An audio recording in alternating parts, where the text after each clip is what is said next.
College से मुतल्लिक इसके दूसरे मामलात शाहिदा देख रही थी। एक शाम जाजिब का फ़ोन आया। अतीका इस वक्त किचन में खाना पका रही थी। स्क्रीन पर जाजिब का नाम देखते ही इसके दिल की धड़कनें तेज़ हो गई। हाँ जाजिब, वो धीमी आवाज़ में बोली। क्या कर रही हूँ? खाना पका रही हूँ। हावर को शुगर है, वो इस वक्त खुद ही इंजेक्शन लगाते हैं अपनी रान में। डॉक्टर की हिदायत है कि इसके आधे घंटे बाद खाना ज़रूर खाया करें। वो भी इंजेक्शन लगा चुके होंगे, इसलिए मैं जल्दी जल्दी खाना पका रही हूँ। जाजिब ने तवील सांस लेकर कहा।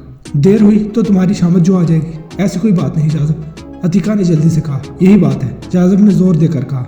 कल मैंने तुम्हें बाजार में देखा था, हाथ से दुबली हो गई हो, रंग जर्द पड़ने लगा है। तुम पर जो जुल्म सितम हो रहा होगा इसका अंदाज़ा मैंने लगा लिया है। फिर इसकी तस्दीक भी कर ली। इसके बारे में छानबीन की, मालूम हुआ कि वो बहुत जालिम शख्स है। शागिर्दों को ऐसी सजाएं देता है कि खुदा की पनाह। स्कूल का प्रिंसिपल इसका कोई रिश्तेदार है जिसने इसको अब तक मुलाजमत से अलग नहीं किया। इसने तुमको भी अपना शागिर्द समझ लिया है, जुल्म करता रहता है तुम्हारे साथ, इसलिए तुम्हारी ये हालत हो गई है। वो तेज़ी से बोले जा रहा था। तुमने मजबूरन शादी की थी, इसलिए मैंने तुम्हारी जुदाई बर्दाश्त कर ली, लेकिन ये बर्दाश्त नहीं कर सकता कि वो तुम्हारा ये हाल कर दे। मैं उसे कत्ल कर दूंगा। अतीका काम कर रहेगी। नहीं जाजिब, कत्ल जैसे लफ्ज़ मुँह से निकालो भी नहीं। मैं तुम्हारी ये हालत बर्दाश्त नहीं कर सकता। मैं सोच रहा हूँ कि किसी तरह उसे ठिकाने लगाकर तुम्हें उससे निजात दिला दूँ। प्लीज़ जाजिब, ऐसी बातें भी ना करो। अच्छा, अब मैं फ़ोन बंद कर रही हूँ। मैं तुम्हें फिर किसी वक्त समझाने की कोशिश करूँगी। अभी मुझे जल्दी से खाना तैयार करना है। इसी वक्त हावर की चीखती हुई आवाज़ सुनाई दी। 25 मिनट गुजर चुके हैं इंजेक्शन लगाए हुए। सुन ली मैंने आवाज़ इसकी, किसी कान कटे कुत्ते की तरह चीखता है। मैं तुमसे बाद में बात करूँ, अतीका ने जल्दी से कहा और फ़ोन बंद कर दिया और ज़ोर से हावर को जवाब दिया। बस अभी लाती हूँ। खाने की तैयारी आखिरी मराहिल में थी। अतीका ने जल्दी जल्दी बाकी काम किया और एक ट्रे में खाना लेकर हावर के कमरे में पहुंची। जाजिब की वजह से इसे 2-3 मिनट की देर हो गई थी, लेकिन हावर रख जा। 5 मिनट देर लगा दी तुमने, मुझे मारना चाहती हो? खुदा ना करे आपको कुछ हो। अतीका ने ट्रे इसके सामने रखते हुए कहा। मैं जल्दी में पानी लाना भूल गई हूँ, अभी लेकर आती हूँ। हावर तो भूखों की तरह खाने पर टूट पड़ा। अतीका जब पानी लेकर लौटी तो हावर क्या कर रहा था? क्या हुआ? अतीका घबराकर बोली। क्या मिला दिया है तुमने खाने में? चीखते ही हावर को फिर क्या हो गई। वो जल्दी से उठकर इस तरफ भागा जहाँ वाश बेसिन था। वो वहाँ क्या करने लगा। अतीका इसके करीब जाकर बैठकर इसकी पीठ सहलाते हुए बोली। क्या आपके डॉक्टर को बुलवाऊं किसी तरह? हावर जवाब देने की बजाय पिछाड़ खाकर गिर पड़ा। अब इसके मुंह से खून बहने लगा। अतीका बहुत बुरी तरह घबरा गई। इसने मोबाइल पर डॉक्टर से रब्ता किया। वो घबराई हुई नज़रों से हावर की तरफ देख रही थी जो साकित हो चुका था। जी हाँ, शाहिदा ने हयात के इस्तफसार पर कहा। वो मर गया। डॉक्टर ने आकर इसकी मौत की तस्दीक भी कर ली। मामला गंभीर हो गया, हयात ने कहा। पुलिस तो आ गई होगी। शाहिदा की जी हाँ की आवाज़ इंजन की सीटी में दब गई। इसे अपना जवाब दोहराना पड़ा। पुलिस ने अतीका से बहुत पूछगिछ की। हयात बोला। पूछगिछ क्या? सुबह में अतीका को गिरफ्तार ही कर लिया गया। इसे आपकी दोस्त की ज़िंदगी का एक संगीन मोड़ कहा जा सकता है। शाहिदा चंद लम्हे चुप रही, फिर बोली। इसने मुझे फ़ोन कर दिया था, मैं पहुंच गई। पुलिस ने मुझसे भी सवाल किए, लेकिन गिरफ्तार सिर्फ अतीका को ही किया। सोनू चीखती चिल्लाती रही, रोती रही। अगर मैं ना होती तो पुलिस इसे किसी वेलफेयर इदारे में ही भेज देती, लेकिन मैंने सोनू की जिम्मेदारी ले ली। मैं इसे अपने साथ कर ले और इसे ट्रैंक्विलाइजर देकर सुला दिया। मेरे घर वालों ने अतीका के लिए एक वकील से रब्ता किया। मैं एक बात शुरू में ही बता देना चाहती थी, लेकिन भूल गई। कोई बहुत अहम बात भूली होंगी आप। जी हाँ, अतीका की एक खाला भी है। वो 2 माह से अपने शोहर के साथ यूरोप गई हुई हैं। वो इसी दिन वापस आई थी जब यह हादसा हुआ। वो दोनों अतीका के घर पहुंचे तो इन्हें सूरत हाल मालूम हुई तो वो फ़ौरन पुलिस स्टेशन पहुंचे। इत्तेफाक से वो इस वक्त आए जब मैं भी अपने वालिद और इनके किए हुए वकील के साथ पुलिस स्टेशन में मौजूद थी। क्या अतीका को सजा हो गई? हयात ने पूछा। जी नहीं, बस 2 दिन पूछगिछ का सिलसिला जारी रहा। पोस्टमार्टम की रिपोर्ट में ये तो सामने आ गया कि खाने में जहर था। लेबॉर्ट्री में इस खाने को चेक भी किया गया। अतीका से पूछगिछ के बाद पुलिस को ये शुबा भी हुआ कि बाजार से ही कोई ऐसी चीज़ आई थी जो जहर आलूदा थी। यानी ये ख्याल किया गया कि खाने में जहर अतीका ने नहीं मिलाया था और इसे रिहा कर दिया गया। लेकिन पुलिस की नज़र में इसका किरदार मुश्तबा बहरहाल रहा और शायद अब भी हो, लेकिन इसका ठोस सबूत नहीं मिल पा रहा था कि खाने में जहर इसी ने मिलाया। ये उसकी खुशकिस्मती है कि तफ्तीश करने वाला अफसर इंतहा पसंद नहीं होगा। हयात ने तबसरा किया। इंतहा पसंद अफसरान का रवैया तो ये होता है कि जो गर्दन हाथ में आ रही हो उसी को जकड़ लिया जाए। अच्छा, तो रिहाई के बाद अतीका को तुम अपने घर में ले आई हो? मेरे वालिदैन तो इसके लिए तैयार थे, लेकिन अतीका ने अपनी खाला के साथ जाना बेहतर समझा। सोनू भी इसके साथ चली गई। अब अतीका के लिए मैदान साफ था। इसने जाजिब से शादी करनी होगी। जी नहीं, नहीं जाजिब, अतीका ने कहा। मैं अब खुद को इस काबिल नहीं पाती कि तुम मुझे अपनाओ। जाजिब ने इस सिलसिले में अतीका को बहुत समझाने की कोशिश की, लेकिन अतीका का फैसला अटल था। वो अपने जिस्म एक मर्द को सुपुर्द करने के बाद कम से कम जाजिब से शादी करने के लिए तैयार नहीं हो पा रही थी। रिहाई के बाद अतीका ने BA का इम्तिहान भी दिया और बहुत अच्छे नंबरों से पास भी हो गई। सेकंड आई थी। इसने अपनी मुलाजमत के लिए कोशिशें शुरू कर दी। वो सोनू के साथ अपनी हाला पर मुस्तकबिल में बोझ नहीं बनना चाहती। हालांकि वो दोनों मियाँ बीवी इन दोनों बहनों से बहुत मोहब्बत करते थे। 2 माह गुजर गए, अतीका को मुलाजमत नहीं मिली। इसके हालू का कोई रिश्तेदार नौजवान एक बड़े होटल में गिटार बजाया करता था। इसके बारे में हाला हालू की राय बहुत अच्छी थी, इसलिए उन्होंने अतीका को गिटारिस्ट अनवर से शादी करने की राय दे दी। हाला ने कहा, तुम्हें मुलाजमत भी मिल जाएगी तो इससे क्या होगा, बुढ़ापा आएगा तो तुम क्या करोगे। जवानी में बहुत से लोग सोचते हैं कि बुढ़ापा किसी भी तरह गुजार ही लेंगे। कुछ मर्द तो गुजार लेते हैं, लेकिन औरत के लिए ये मुमकिन नहीं होता। हाला को इतना ज़्यादा समझाने की जरूरत इसलिए पेश आई थी कि अतीका ज़हनी तौर पर दूसरी शादी के लिए तैयार नहीं थी। ना जाने दूसरा शौहर भी कैसे साबित हो, तो फौरन शादी ना करो, मिल लो अनवर से, इससे समझने की कोशिश करो। अगर तुम्हें इसकी तरफ से इत्मीनान हो जाए तो करना शादी, वरना हम तुम्हारे लिए कोई और रिश्ता तलाश कर लेंगे। यही बात शाहिदा ने भी अतीका को समझाई और कई दिन तक सोचने के बाद वो इसके लिए आमादा हो गई कि अनवर के साथ एक दोस्त की हैसियत से कुछ वक्त गुजारे और फिर फैसला करे कि वो इससे शादी करके खुश रह सकती है या नहीं। अतीका को आमादा पाकर हाला ने अनवर को चाय पर बुला लिया। वो अतीका को पहले ही नज़र में कुछ नहीं पाया।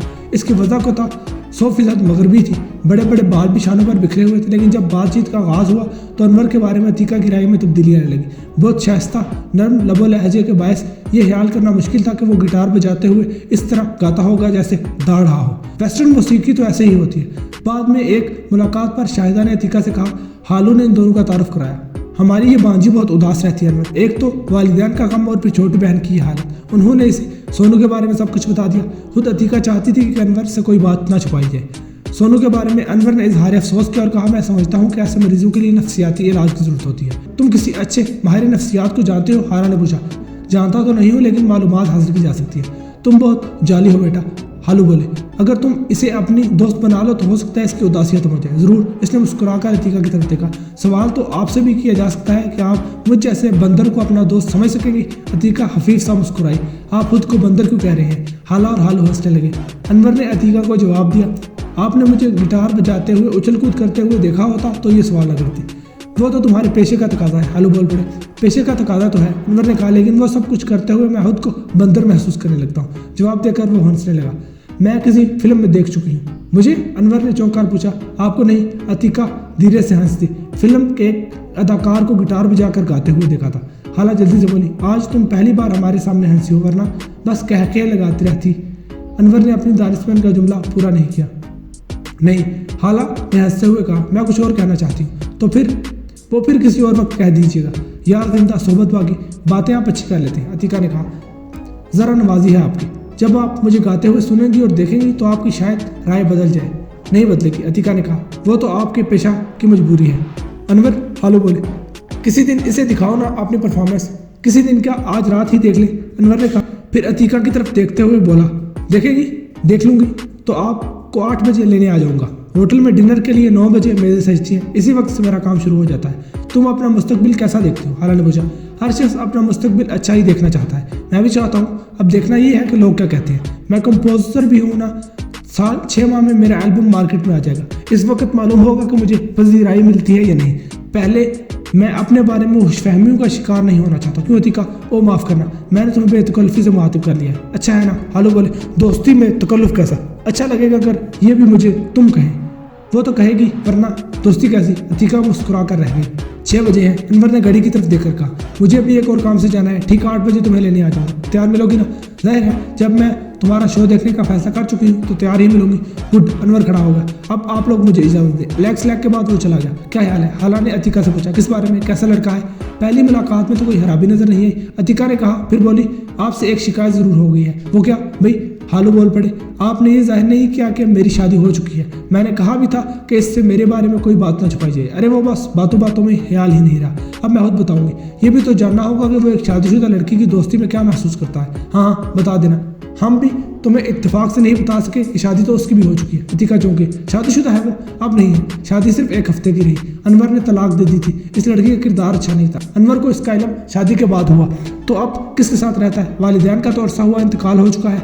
अजीज़ों में से किसी के साथ रहना इसे पसंद नहीं। हाथ से बड़े अपार्टमेंट में अकेला ही रहता है। पैसा तो अच्छा कमा लेता है, लेकिन मुलाजिम नहीं रखता। खुद ही पकाता है और खाता है। बस घर की सफाई के लिए एक मुलाजमा है जो सिर्फ इतवार आती है। अच्छा है, इसके बारे में सब बातें मेरे इल्म में आ जाए और कोई खास बात है ही नहीं।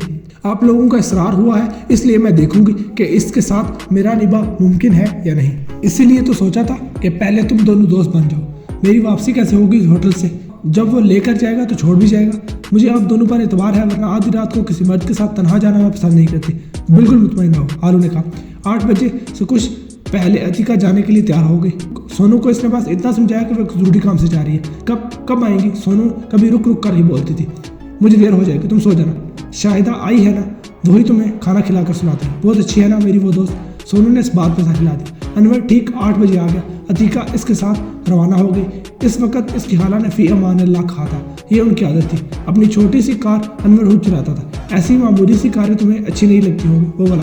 मेरे लिए बड़ी छोटी मामूली या गैर मामूली कार से कोई फ़र्क नहीं पड़ता। अगर मेरा पहला एल्बम कामयाब हो गया तो कामयाबियाँ बहुत तेज़ी से मेरी कदम चूमेंगी। इस वक्त मैं अच्छी कार भी खरीद सकूँगा। एक एल्बम से?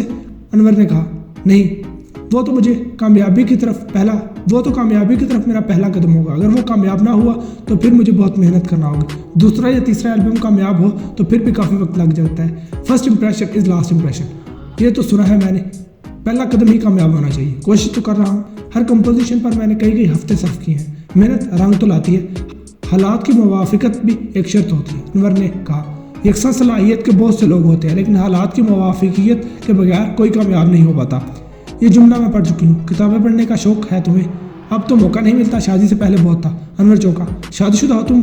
शादीशुदा थी, मतलब कभी? क्या मतलब? वो खाने में जहर की वजह से मर गया।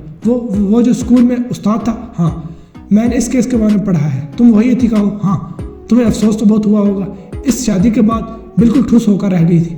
भूल गई थी कि खुशी क्या होती है और अफसोस क्या होता है। इतनी ठुस क्यों हो गई थी?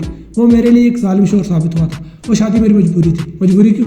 अतिका ने एहतसार से काम लेते हुए इसे अपने बारे में सब कुछ बता दिया। वेरी सैड, अनवर ने सब कुछ सुनकर कहा। अतिका चुप हो गई। अगरचे जिंदगी बाजों का हादसात से ही इबारत हो जाती है, लेकिन इन्हें भूल कर आगे देखना चाहिए, अनवर ने कहा, वरना ये दुनिया खत्म हो जाती है। मैं भी आगे देखने की ख्वाहिशमंद हूँ, लेकिन अंधेरे के सिवा कुछ नजर नहीं आता। इसी अंधेरे से रोशनी जरूर फूटती है। हालू को चाहिए कि तुम्हारे लिए दूसरी शादी के बारे में कुछ सोचते होंगे। बहुत मोहब्बत भी करते हैं वो मुझसे। वो सर से पैर तक मोहब्बत की पुतली हैं।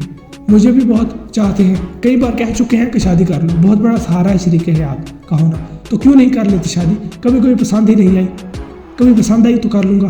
गिटारिस्ट की हैसियत से कुछ लड़कियां तो आपको पसंद करती होंगी। लड़कियां कामयाब लोगों को पसंद करती हैं। मेरा तो अभी पहला कदम कामयाबी की तरफ नहीं बढ़ा। मेहनत कर रहे हो तो ज़रूर बढ़ेगा। तुम पहली लड़की हो जिसने मुझसे ये बात कही। मुताला इंसान को बात का सलीका भी सिखा देता है। तुम अच्छी बातें करती हो, अनवर हंसा। बाज़ लोगों में ये सलाहियत कुदरती तौर पर भी होती है, बाज़ को ऐसी तरबियत में मिल जाती है। लो, होटल भी आ गया, इसने रफ्तार कम करते हुए कहा। मैं अक्सर इस इमारत के सामने से गुजरी हूँ। पुरानी इमारत है, लेकिन अंदर से बहुत खूबसूरत बनाई गई है। अतिका ने यह बात 100% दुरुस्त पाई। जब होटल में कदम रखा, कई अफराद ने अनवर को सलाम किया। अनवर उसे लेकर एक टेबल तक आया। 15 मिनट बाद डिनर शुरू होगा। मैं अब जाकर अपनी तैयारी करता हूँ। मैनेजर से कहता जाऊँगा कि तुम्हें सलीके से डिनर पेश किया जाए। अतिका मुस्कुरा कर रह गई। अनवर चला गया। अतिका इधर उधर नजर दौड़ाने लगी। औरतें, मर्द, लड़कियाँ, नौजवान सभी थे।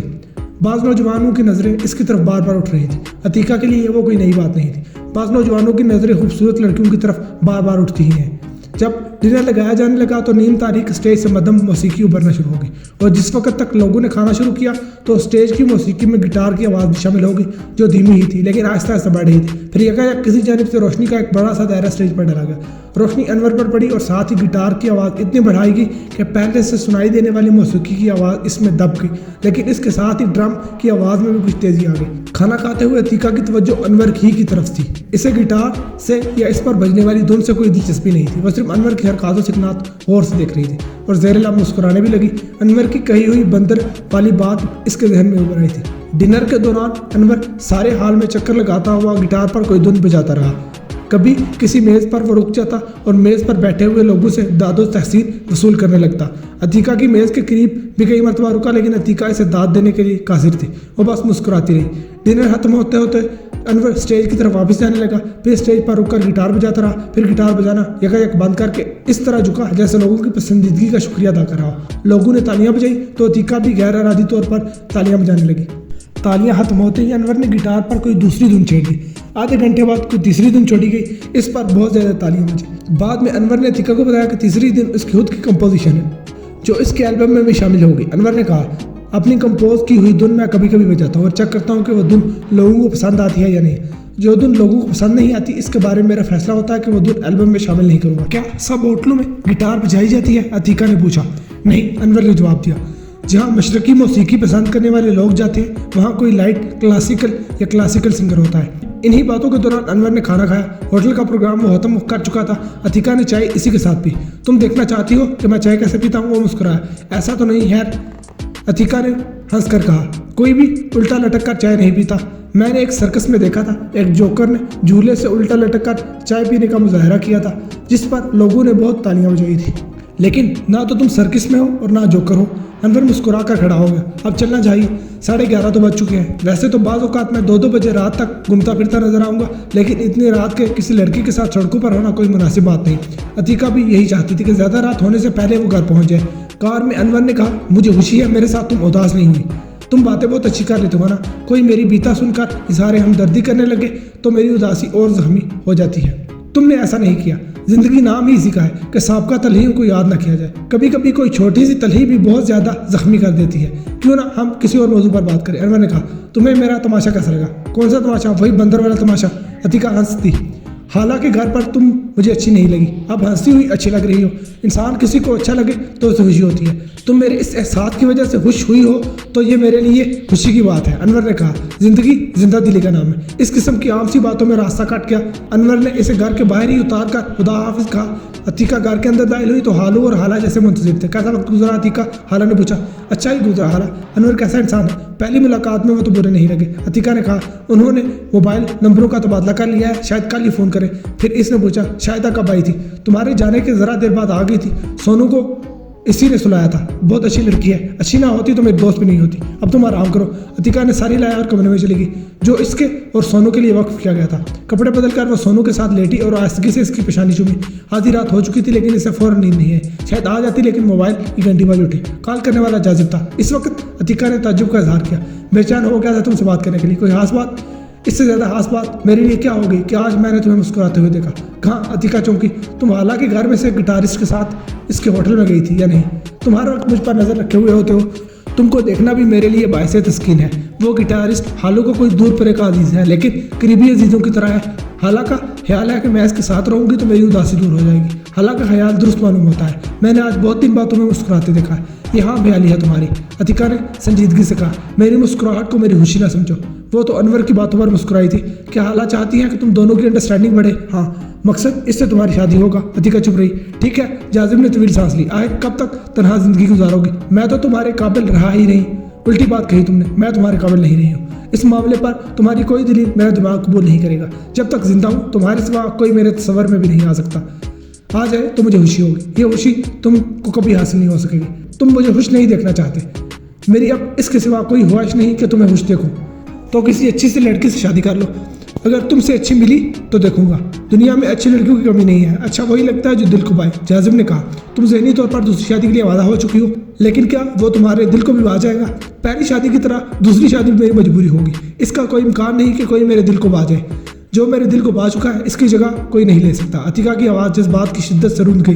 तुम एक नफ्सियाती मर्ज का शिकार हो गई हो। इस बीमारी में इंसान खुद को अजियत पहुंचाने लगता है। प्लीज़ अब फ़ोन बंद कर दो। अतिका रोहान सी होगी। अच्छा। जाजिब ने ठंडी सांस लेकर राब्ता बंद कर दिया। अतिका की आंखों से आंसू बह निकले। वो जाजिब को बावर करा नहीं सकती थी कि इससे शादी करके वो जिंदगी भर अपनी ही नज़रों में गिरी रहेगी। शायद किसी स्टेशन पर रुकने के लिए ट्रेन की रफ्तार कम होने लगी जब हयात ने कहा, इसका कभी इम्कान है कि तुम्हारी दोस्त खुद अजीती का शिकार होगी। इस नफ्सियाती मर्ज पर बहुत कुछ लिखा जा चुका है। मैं इसके बारे में कुछ नहीं जानती। शाहिदा ने कहा। मेरे लिए ताज्जुब हेज है कि जो कुछ अतिका पर गुजरी तुम इससे वाकिफ हो। वाकिफ ना होती तो मुझे कैसे बताती? अतिका मुझसे कोई बात नहीं छुपाती थी। तुमने बताया नहीं कि इस मौजू पर अतिका ने तुम्हारी बातचीत का आगाज़ कब से हुआ। मैं आपको सब कुछ तो नहीं बता रही हूँ। इस दास्तान को सुनाते हुए मैंने इख्तिसार से काम लिया है। सब कुछ इसी तरतीब और तसलसल से नहीं सुनाया जैसा कि सब कुछ हुआ है। हयात खिड़की से बाहर देखने लगा। ट्रेन की रफ्तार अब बहुत कम हो चुकी थी। कोई प्लेटफॉर्म करीब था। अनवर से इसकी शादी हो गई होगी। जी हाँ, शाहिदा ने कहा। वो इसकी नई जिंदगी का एक खुशगवार आगाज था। हयात का लहजा सवालिया था। क्या अब नहीं है? नहीं, अब नहीं है। यानी इसकी ज़िंदगी में फिर कोई ट्विस्ट आ गया था। ट्विस्ट पर ट्विस्ट आते रहे इसकी ज़िंदगी में, कत्ल पर कत्ल। यहाँ इसकी बातों का सिलसिला रुक गया क्योंकि ट्रेन रुक चुकी थी। हर तरफ एक शोर था। कत्ल। हयात की पेशानी पर शिकन पड़ गई। प्लेटफॉर्म की हड़बों के बायस शायद आज जवाब नहीं दे सकी।